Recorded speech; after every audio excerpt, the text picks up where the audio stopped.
All right, so are you ready to, like, really dig into this VP debate? Oh, yeah? Let's do it. You want to get that behind-the-scenes look at how Senator Vance and Governor Walz stacked up. I mean, that's why we're here, right? Exactly. We've waded through all the fact checks and analysis and, those hot takes Well, the opinions. to bring you the real story. You know what I mean? Like, Yeah. what actually went down beyond all the spin. And with those missile attacks in Israel happening right as they were debating, man, that threw a wrench in things. Talk about a pressure cooker, right? Yep. But, okay, before we get into, like, the whole global situation, It's just huge. let's back up a sec and set the scene. So we've got Vance, right? Former Mhm. marine venture capitalist, even wrote a bestseller. Yeah, and now he's all in as Trump's running mate. It's kind of wild when you think about his whole never Trumper phase. Right. Like, how do voters make sense of that journey? It's a big one. Absolutely. And then there's Walz, former teacher coach, really playing up that Minnesota nice angle. You think he can keep that aw shucks thing going when the questions get tough, though? Right. Because at the end of the day, this debate was all about selling a story. Selling voters on who they could trust. Authenticity was key. Totally. And remember all those hot button issues everyone was talking about?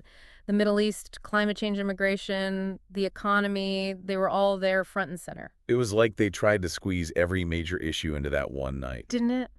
And then there were those curveballs, like when Walz just drops this bomb about Trump's Project 2025 and a pregnancy registry. Oh, that turned some heads. Yeah. I mean, Project 2025 does talk about, like, collecting more data on abortions and miscarriages. Right. But a federal pregnancy registry, fact checkers went through that document with a fine-tooth comb. And Nothing.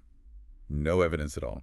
Which just goes to show you got to be careful with these things. especially with something as sensitive as reproductive rights. Exactly. And speaking of hot button issues, Vance did not hold back on his stance on abortion. No, he did not. He called a Minnesota born-alive law barbaric, saying it meant doctors wouldn't have to care for infants who survive abortions. See, this is where understanding the details of the law is so important. Okay, so break it down for us. So the law Walz signed does change the language about caring for infants born after attempted abortions. Yeah. It requires care that's, in line with good medical practice, but it also gives families the option for comfort care In cases... in situations where an infant is unlikely to survive. I see. So it's complicated. It really is. And it feels like this whole debate was a masterclass in figuring out what's real and what's spin, especially when it came to their economic policies. Oh, for sure. Vance was really doubling down on that day one promise. Saying Trump's policies would be the instant fix for the cost of living crisis. It was a bold statement, I'll give them that. But we got to remember, economists have very different views on what Trump's policies would actually do, especially when it comes to tariffs and immigration. Oh, so? Well, some experts are saying those policies could actually make inflation worse and maybe even hurt job growth. Really? So that day one turnaround, Hmm. it might not be as simple as Vance makes it sound.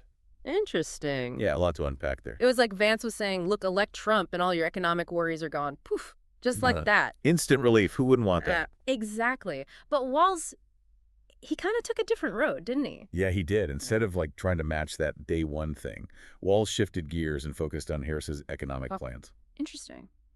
What did he highlight there? So he talked a lot about things like affordable housing, making it easier for people to find decent places to live.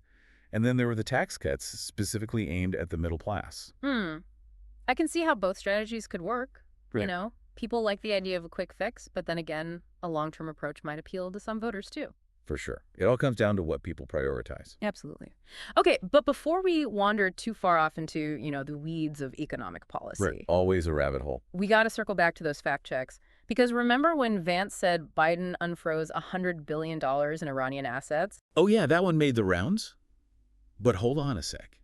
When fact checkers actually looked into it, there's zero proof that ever happened. Really? Zero. I mean, remember that whole prisoner exchange thing last year? $6 billion. Right. That money, it went into these special accounts. Totally restricted, supposed to be for humanitarian aid. And even then, it's highly doubtful Iran will be seeing any of that money anytime soon, especially with all the chaos going on now. So basically another example of a soundbite that doesn't tell the whole story. Exactly. And it just goes to show you can't believe everything you hear, got to stay informed. For sure. And it wasn't just Vance who had some explaining to do. Remember when Walz kind of fumbled that question about visiting Tiananmen Square? Oh, man, that knucklehead comment really came back to haunt him, didn't it? It did. And all because he told that story about being in China during the protests. Yeah. Well, it turns out when they dug up those old newspaper articles, didn't quite match up with his story. Oops. He later said he misspoke. But still, it shows you how easy it is to trip up, even for someone who's been in politics for years, especially with all those cameras in your face. Right. It makes you wonder, though, about the whole strategy behind those personal anecdotes. Are they supposed to make the candidates seem more relatable? Or are they meant to distract from the tough questions? Right. Exactly. Like, is it all just part of the show? Could be.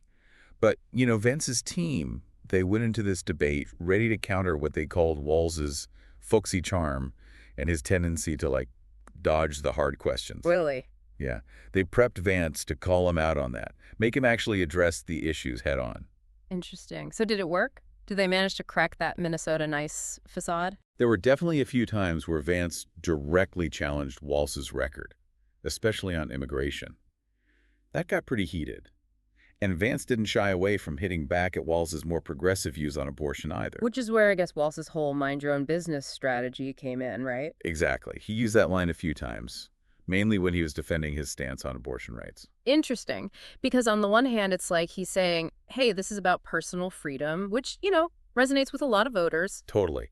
But it also kind of sidesteps the specifics of his actual policies. Right, like he's avoiding the nitty-gritty. Which could be deliberate. Don't want to alienate those moderate voters. It's a balancing act for sure. And speaking of balancing acts, Vance had his own tightrope to walk, trying to defend his past criticisms of Trump while also, like, fully embracing his agenda now. Talk about a political makeover, right? I mean, it wasn't that long ago he was calling Trump reprehensible. I know, right? Yeah. And now here he is singing a different tune. During the debate, he basically said he changed his mind because of the results of Trump's presidency. Did he sell it, though? That's the million-dollar question. Did it come off as genuine or just political maneuvering? Only the voters know. But it all goes back to that idea of trust, which seemed to be the underlying theme of the whole night. It really did. Like, who are you going to believe? So we've gone through all the claims, right? Looked at their strategies, even cringed at a few of those awkward moments. Yeah, there are a few of those. But did any of it really stick? Did this debate actually change anyone's mind? That's the big question, right? Yeah. I mean, it's always tough to say right after a debate whether it actually moved the needle. For sure. But you got to figure, this being the only VP debate, the stakes were pretty high. Absolutely. Yeah. Especially for Vance.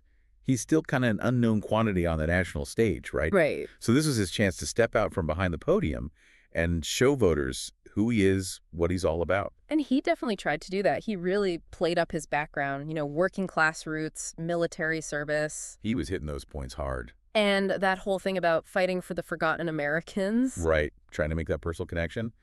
Show voters he understands their struggles. It's funny because I was thinking back to his book. Didn't he write about the struggles of the working class? He did.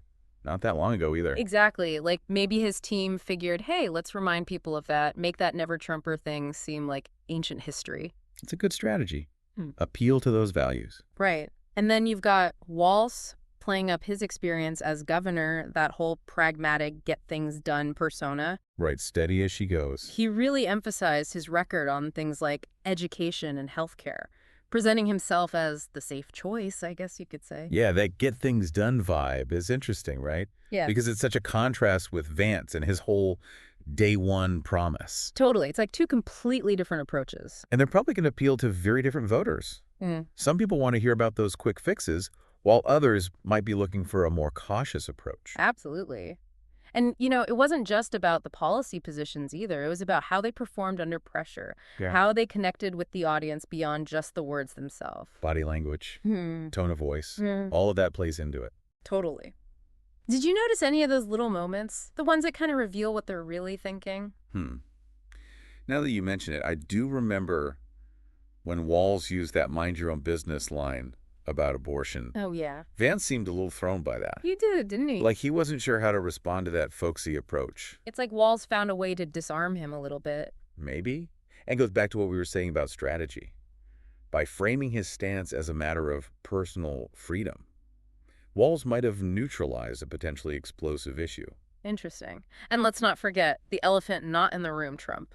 Right. His presence was definitely felt, even though he wasn't on stage. Totally. Both of them kept mentioning him, his policies, his legacy. It was like they were competing for his approval as much as the voters. It really highlights how much influence Trump still has over the Republican Party.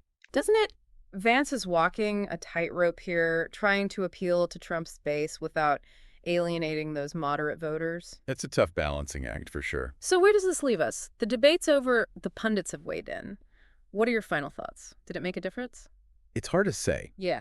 but I think it definitely gave voters a lot to think about. We saw two very different visions for the country, two distinct styles of leadership. Totally different. Ultimately, it'll be up to the American people to decide which vision resonates more with them, which one speaks to their hopes and their concerns. And with the election just around the corner, they'll have their chance to make their voices heard. But as you're processing everything we've talked about today, here's something to keep in mind. Vance's team, they were prepared for Walz's folksy charm. That tendency he has to kind of brush off the tough questions. Oh, Yeah, you could see that. So as you watch them both on the campaign trail, pay attention to those subtle tactics. See if you can spot those moments where Walz dodges a direct answer. Or does Vance manage to pin him down? Exactly. Because like we saw tonight, there's always more going on beneath the surface.